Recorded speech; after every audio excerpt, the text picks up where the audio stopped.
circunstancias a veces afectan nuestros sentimientos, afectan nuestras emociones y que tenemos que aprender a enfrentar las circunstancias. Yo escuché una frase hace unos días que me gustó mucho para un mensaje y es el mensaje que quiero darles el día de hoy. Esta frase dice que Dios nos prepara para la vida. Dios nos prepara para tener una vida plena, no para vivir un día pleno. No estamos hechos para vivir un solo día, estamos hechos para vivir una vida. A veces nosotros somos movidos por lo que nos pasa en un día. A veces lo que nos sucede un día, una metida de pata, un error, una circunstancia, un accidente, una mala decisión, pareciera que marca nuestras vidas. Pareciera que esos errores afectan por completo nuestras vidas y hace que nuestra vida sea envuelta o sea inmersa, sea sumergida en una serie de circunstancias que van a ir determinando el cómo vivimos. La verdad es que Dios nos ha enseñado a lo largo de la Biblia, desde el Génesis hasta el Apocalipsis, que Dios no nos hizo nacer a este planeta para experimentar un día. Nos hizo para experimentar una vida, para tener una vida. Y muchas de las cosas que nos suceden día con día, o que nos pasan día con día, van construyendo nuestra vida. Entonces nosotros vamos eligiendo o vamos determinando cómo queremos vivir por lo que nos sucede. Lo importante aquí es entender que un día no va a determinar lo largo de nuestra vida. Un día solamente construye una parte de nuestras vidas. Nuestras vidas están construidas por cada día que vamos edificando, que vamos decidiendo, que en algunas veces nos vamos equivocando, pero en otras vamos acertando, vamos dando al clavo, vamos teniendo éxito y entonces nuestra vida se va edificando. ¿Cometemos errores? Claro que sí, todos cometemos errores. Me gusta cuando el Señor Jesús le dice a los que querían apedrear a la mujer adúltera, el que esté libre de pecado que arroje la primera piedra. Porque eso a mí me hace pensar que todas esas personas que estaban acusando a la mujer adúltera, en un momento son confrontados con todos los errores que ellos habían cometido. Y no solamente los errores que habían cometido, sino de los pecados que no se habían arrepentido. Porque cuando una persona, los judíos lo saben y los judíos lo entienden, que cuando un judío cometía un pecado, después de venir ante el sacerdote, ofrecer su holocausto, darle la ofrenda a Dios, el judío sabía y que le quedaba bien claro que ya era justo, que había sido justificado por Dios por medio de ese sacrificio. Entonces a ellos les quedaba bien claro que sus vidas eran limpiadas por medio del sacrificio de esos animales en el altar, a través del sacerdote, donde ellos eran redimidos de sus pecados por causa de ese sacrificio. Es interesante ver que de todos los que querían apedrear a la mujer adúltera, pues todavía tenían pecados de los cuales no se habían arrepentido. Y yo les decía el domingo que quizás ellos pudieron haber querido pasarse de listos y haber aventado una piedra y darle a la mujer. No, pues yo soy justo y le doy a la mujer. Yo sí no tengo pecados, yo sí estoy libre, Dios ya me ha perdonado y estoy en libertad de apedrear a la mujer. Pero yo les explicaba el domingo que no solamente era la reprensión de su conciencia, no solamente era lo que Jesús podía ver en sus corazones, porque recuerden que Jesús ve el corazón. En una ocasión están cavilando ahí, murmurando en sus corazones o pensando en sus corazones contra Jesús, y Jesús los confronta, dice, ¿por qué piensan mal en sus corazones? Y no solamente era la acusación de su conciencia o la acusación que Jesús podía hacer contra ellos, sino era la gente misma que los rodeaba, que en algún momento dado le podrían decir, no, tú sí tienes pecados, y alguno de ellos se atrevía a lanzar una piedra. Eso nos hace pensar que todo el ser humano, todas las personas, en algún momento de nuestra vida cometemos errores, tenemos pecados, tenemos faltas, nos equivocamos, decidimos mal, actuamos mal, pensamos mal, y eso pudiera traer consecuencias a nuestras vidas. Pero aquí lo importante de nosotros es poder identificar esas fallas que cometemos para no volverlas a cometer. Dicen los científicos que el ser humano aprende a través del error. Entonces es a través del error que vamos resolviendo nuestras circunstancias o vamos resolviendo nuestras situaciones. Pero muchas veces quedamos atrapados en el error y eso hace que nuestras vidas estén atrapadas en un día que cometimos error. Pero Dios, insisto, Dios no nos hizo para un solo día, Dios nos hizo para vivir una vida. Y a mí me gusta la historia, y vamos a ver precisamente la historia de José, no José el esposo de María, sino José el hijo de Jacob, que cuenta la Biblia, o nos enseña la Biblia, acerca de lo que José hizo y cómo vivió José. José fue el hijo de Jacob y de Raquel. Usted recordará, Jacob trabajó 14 años por tener a la mujer que él amaba. Se esforzó por 14 años, no solamente fueron los 7 años que había prometido a su suegro por su esposa, sino que por causa de que le cambiaron a la novia, en la noche de bodas tiene que trabajar otros 7 años. Y trabaja por otros 7 años más por la mujer que él ama.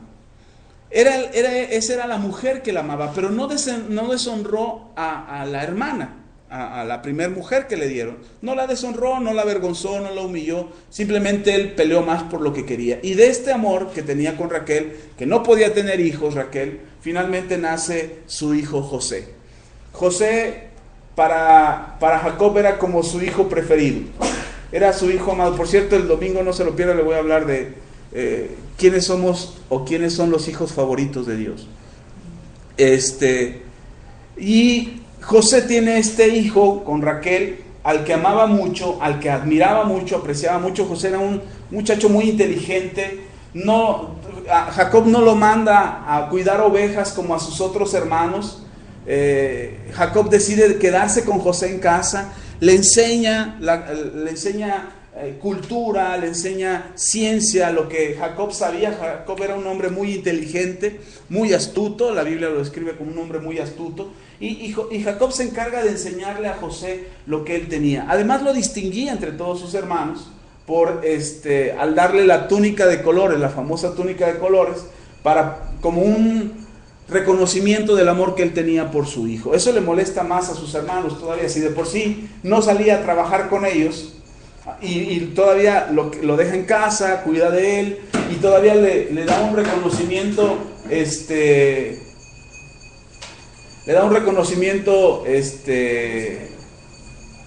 entrar pero no lo deja más. Y quería entrar y dice, ay, me equivoqué de casa, así se sale. Y entonces ese reconocimiento que Jacob hace por José provoca que sus hermanos le guarden rencor a José.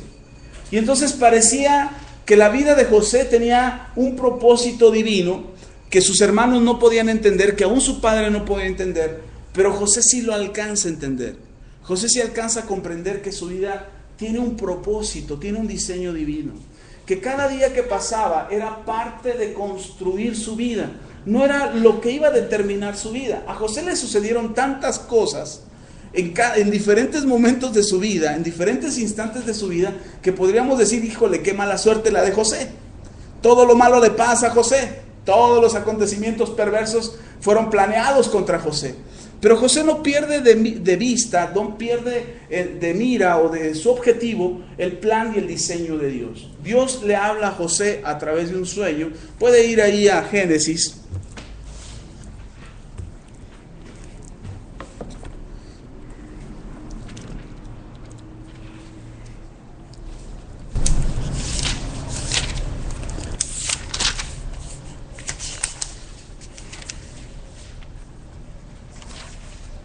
Por ahí a Génesis,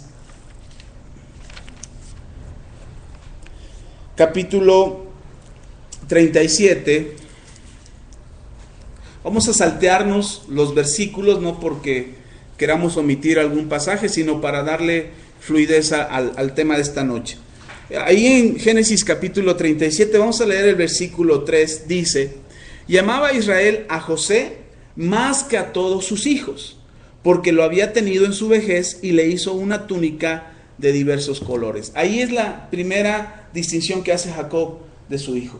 Pero ahí no termina la historia del conflicto de los hermanos de José con José, porque después se agrava el asunto. Ya su papá ya estaba haciendo una distinción, y eso para sus hermanos era molesto.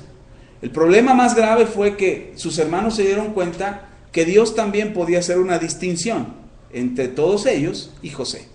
Porque Dios le da a José un sueño que a sus hermanos no convence, un sueño que a sus hermanos no agrada, y que hace que los hermanos de José empiecen a guardar rencor hacia José. Ok, leamos un poquito más adelante. Versículo 4. Y dice, y viendo sus hermanos que su padre lo amaba más que a todos sus hermanos, lo aborrecían y no podían hablarle pacíficamente. El pleito entre hermanos es normal. O sea, mire, todo ser humano al rozarse con otro ser humano saca chispas.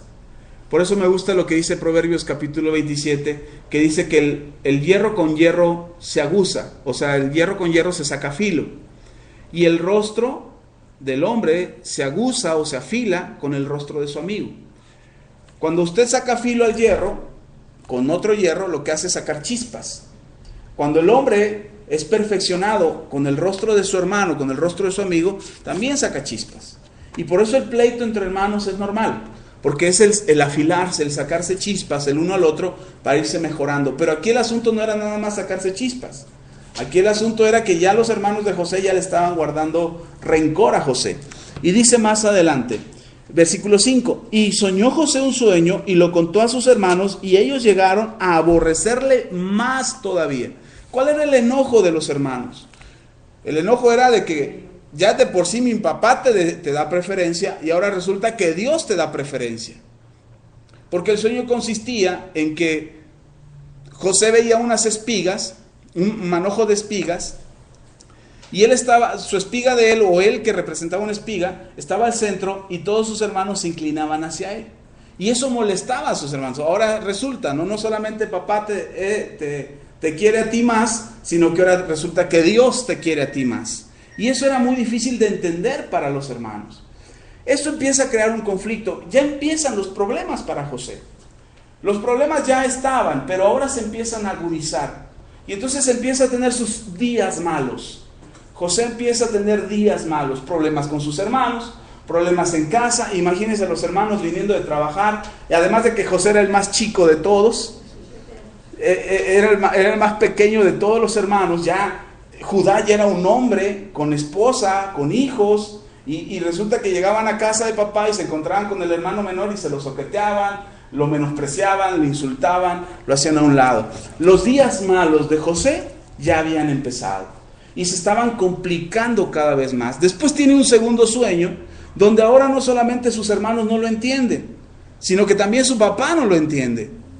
Y entonces ahora imaginen la vida de José, un niño que es rechazado por sus hermanos y que además de ser rechazado por sus hermanos, no es entendido por su papá. Aquel papá que le decía quererlo tanto, ahora resulta que su papá lo regaña. Mire, lea conmigo el versículo 9. Soñó aún otro sueño y lo contó a sus hermanos diciendo, he aquí que he soñado otro sueño y he aquí que el sol y la luna y 11 estrellas se inclinaban ante mí. Y lo contó a su padre y a sus hermanos y su padre le reprendió y le dijo, ¿qué sueño es este que soñaste? ¿Acaso vendremos yo y tu madre y tus hermanos a postrarnos en tierra ante ti? José está entendiendo, José está comprendiendo que Dios tiene un plan para él, pero su familia no lo alcanza a entender. Y entonces José pudiera pensar que ahora su vida es más complicada, que sus días ahora se han vuelto más complicados. No era un adulto para poder decidir agarrar sus cosas e irse.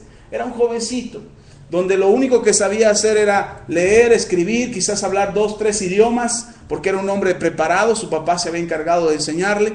Era un hombre culto, un jovencito culto, pero no era un hombre de oficio, que tuviera un oficio o que pudiera alquilarse cuidando ovejas. Él sabía del cuidado de las ovejas porque en su casa era el oficio de la casa, pero no era algo a lo que él se dedicaba. Incluso cuando su padre lo manda a ver a sus hermanos, lo mandaba a ver dónde estaba, no a cuidar las ovejas. Y la vida de José se empieza a complicar, los días de José se empiezan a complicar. Y uno pudiera pensar que cuando los días son malos, la vida se complica. José no hace eso. José entiende que su vida es más allá que un solo día, que su vida va más allá de lo que está aconteciéndole en un día de su vida. Cada día él se levantaba y tenía problemas en casa, tenía problemas con papá, con mamá, con los hermanos. A lo mejor no eran tan grandes como con sus padres, pero sí con sus hermanos. Y después viene un día trágico para José. Va a ver a sus hermanos deciden venderlo, lo podemos ver más adelante. En el versículo 38, capítulo 38. No, perdón, ahí mismo en el 37, perdón, me brinqué. Ahí en el capítulo 37, pero en el versículo 29, dice: después Rubén volvió a la cisterna y no halló a José dentro, y rasgó sus vestidos, y volvió a sus hermanos y dijo: el joven no parece, y a dónde iré yo. Entonces tomaron ellos la túnica de José, degollaron un cabrito de las cabras y tiñeron la túnica con la sangre, y enviaron la túnica de colores y la trajeron a su padre y dijeron: esto hemos hallado, reconoce ahora si es de la túnica de tu hijo o no. Ya sus hermanos lo vendieron. Para empezar, querían matarlo. Imagínense cómo se siente este muchacho al ver sus hermanos enojados, enfurecidos, embravecidos, con ganas de quererlo matar. Él pudo haber pensado: este es el peor día de mi vida. Pero no era el peor día de su vida, era la construcción de una vida. La Biblia dice en el libro de Romanos que a los que aman a Dios todas las cosas cooperan a bien para aquellos conforme a su propósito han sido llamados. Eso es algo que nos cuesta mucho trabajo entender.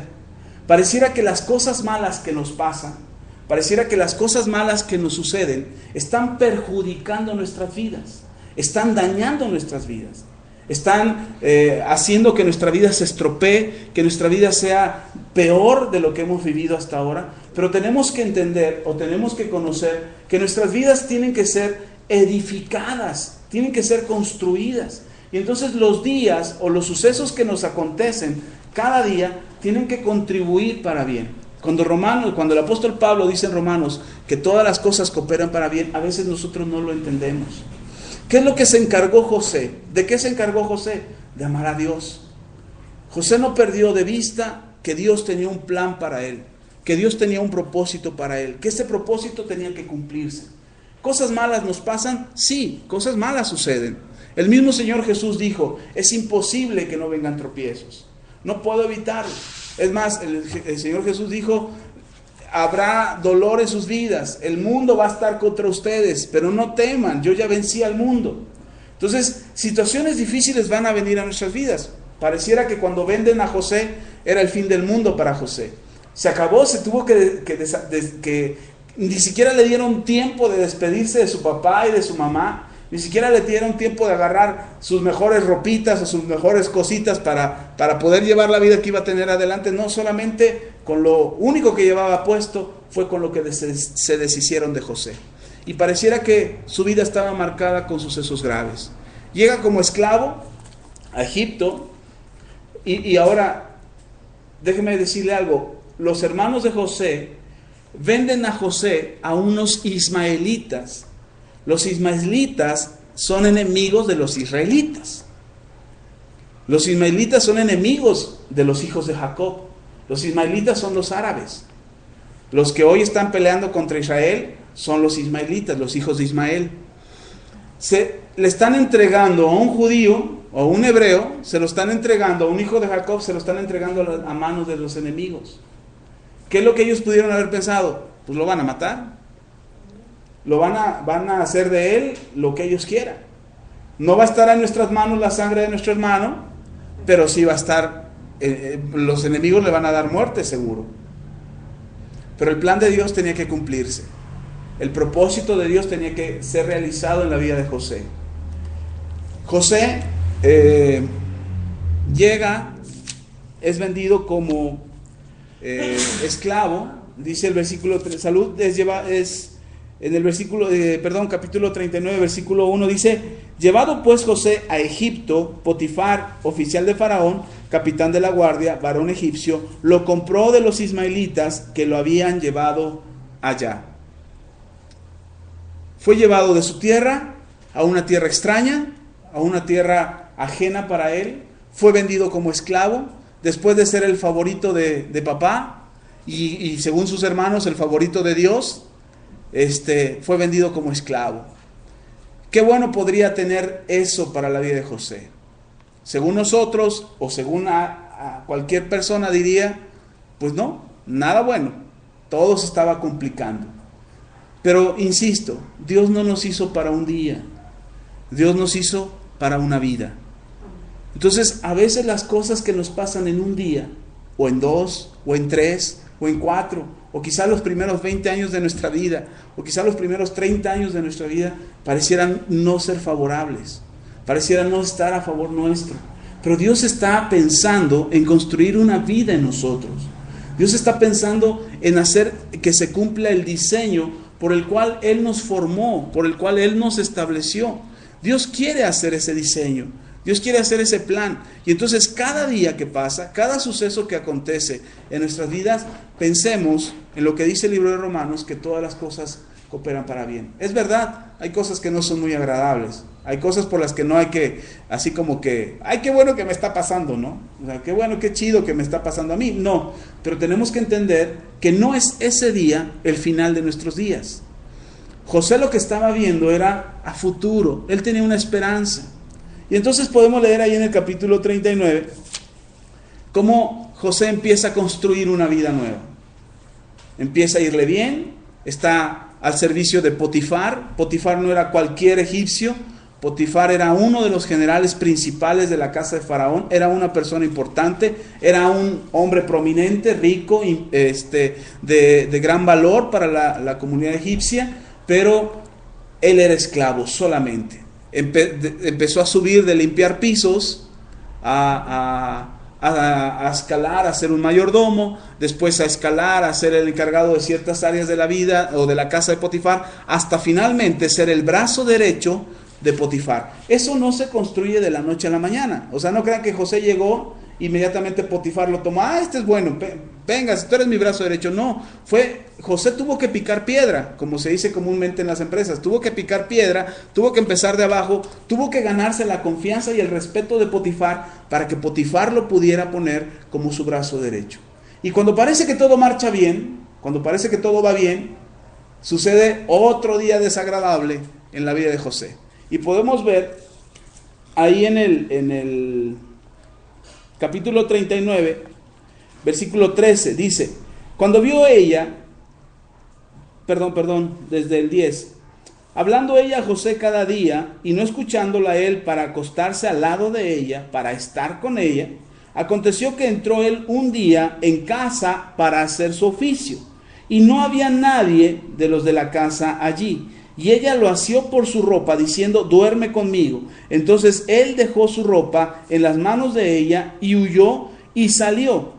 Cuando vio ella que le había dejado su ropa en sus manos y había huido fuera, llamó a los de la casa y les habló diciendo, mirad, nos ha traído un hebreo para que hiciese burla de nosotros. Vino él a mí para dormir conmigo, y yo di grandes voces, y viendo que yo alzaba la voz y gritaba, dejó junto a mí su ropa y huyó y salió. Día terrible para José. Él estaba haciendo bien las cosas, se estaba portando bien, estaba siendo responsable en la casa de su patrón, estaba dándole ganancias a su patrón, lo estaba enriqueciendo más de lo rico que ya estaba. La mujer de Potifar disfrutaba de la riqueza de su esposo, pero ella quería más, ella quería a este jovencito, seguramente no estaba tan mal, estaba guapetón, pero además inteligente, además con muy buenos modales, además bien portado, de buen porte, hacía funcionar la casa del patrón, y ella dijo, pues de aquí soy. Y resulta que el jovencito, que pareciera que era un esclavo, algo que no podía corromperse en la vida de José era su integridad. Y José dice, no, yo no puedo participar de esto, no soy partícipe de esto, no le enfrenta, no reprende a la mujer, no le dice a su patrón, oiga, su mujer me está acosando, ella quiere conmigo, yo le digo que no, pero no hizo eso José. José se mantuvo haciendo, me gusta que dice que entró a la casa a cumplir con su oficio. No había nadie en la casa. No sé si había fiesta en Egipto, no sé si era día de asueto, era día feriado, era un puente largo, pero no había nadie en casa, solamente la mujer. Y él entra a hacer sus labores, no entró a ver que se robaba, no entró a ver, a descansar, a ponerse la ropa del jefe, entró a hacer la labor que hacía todos los días. Y cuando entra, la mujer quiere abusar de él, y este muchacho, con integridad en su corazón, sale huyendo. A mí esto me da una gran lección. Hay cosas que podemos vencer, hay cosas que podemos contrarrestar, hay cosas de las que podemos deshacernos voluntariamente, por fuerza de voluntad, en palabras coloquiales, podemos vencerlos, pero hay cosas que no podemos vencer. Hay cosas que si nos quedamos, vamos a ser vulnerables a ellas. Platicaba con uno de mis hijos y de repente salió el tema del enojo y mi hijo me decía, es que de repente no me puedo controlar, de repente no puedo contener el enojo. Y yo le decía, pues si hay algo que te está molestando, si hay algo que te está haciendo enojar, apártate de ahí, no lo enfrentes, aléjate. Es la mejor forma de evitar que eso crezca o se haga más grave en tu vida. José eso es lo que hizo. Imagínense este muchacho en plena juventud, en plena flor de su edad, con todas sus hormonas trabajando. Los generales tenían a las mujeres más atractivas del pueblo. Y esta mujer seguramente era muy atractiva. Cuando José la ve y ella se le insinúa, su cuerpo físico reaccionó físicamente a esta provocación. Pero su integridad es la que le hizo correr de esa situación. Él no esperaba lo que le iba a acontecer. Él no estaba haciendo planes, ahora me van a culpar. No, él solamente salió. No se fue de Egipto, no se fue de la casa de su jefe, no se fue de la casa de Potifar, solamente huyó de la presencia de la mujer de Potifar. Y resulta que la mujer lo acusa injustamente.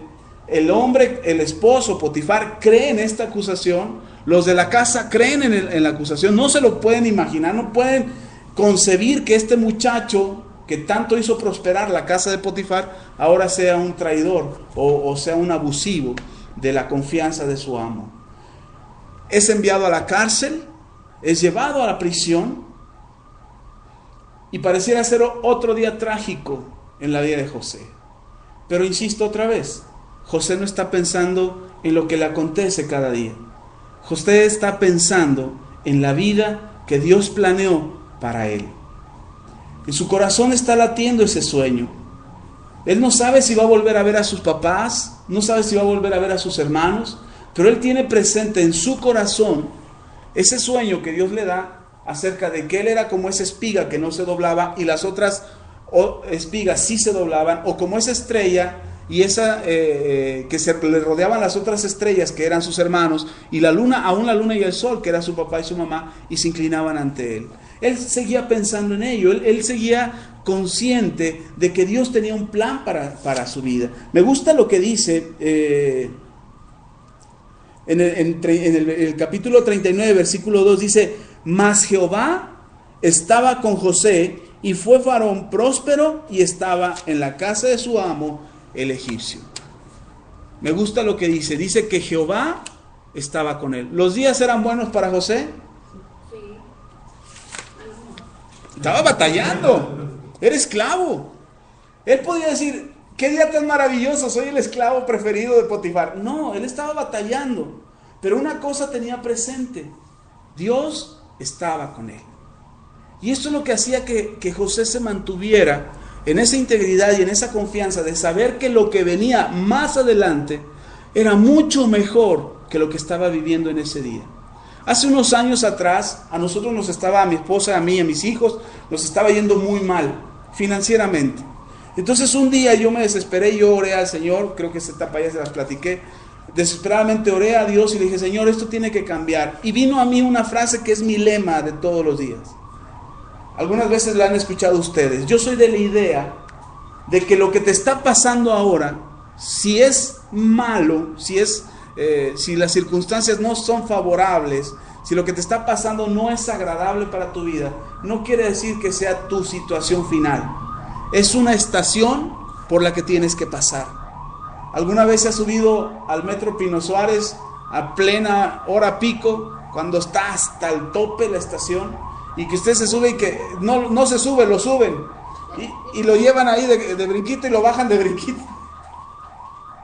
Una vez me tocó, iba yo con toda la familia, íbamos todos en el metro, y mis hijos me dicen: papá, esto es terrible, ¿cómo nos podemos subir?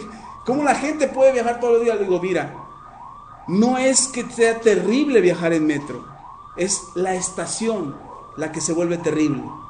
Si tú vas a una estación más adelante de Pino Suárez, o hacia un lado, hacia Pantitlán o hacia Observatorio, te das cuenta que llegando a Observatorio la gente ya se bajó. O hacia Pantitlán también la gente ya se bajó. Y de la aglomeración, de lo apretado que ibas ahí en Pino Suárez, ya no es tanto. Sí sigue habiendo gente, pero no tanto como en esa estación. Y la vida es así. La vida es así. Hay estaciones por las que tenemos que pasar, que es insoportable pasar por ellas, que esa aglomeración, esa incomodidad, ese manoseo, ese empujón, esos golpeteos que hay. Es impresionante cómo la gente casi detiene al metro para poderse subir y poderse mover en esas horas difíciles, pero es la estación por la que tienen que pasar. No se puede evitar.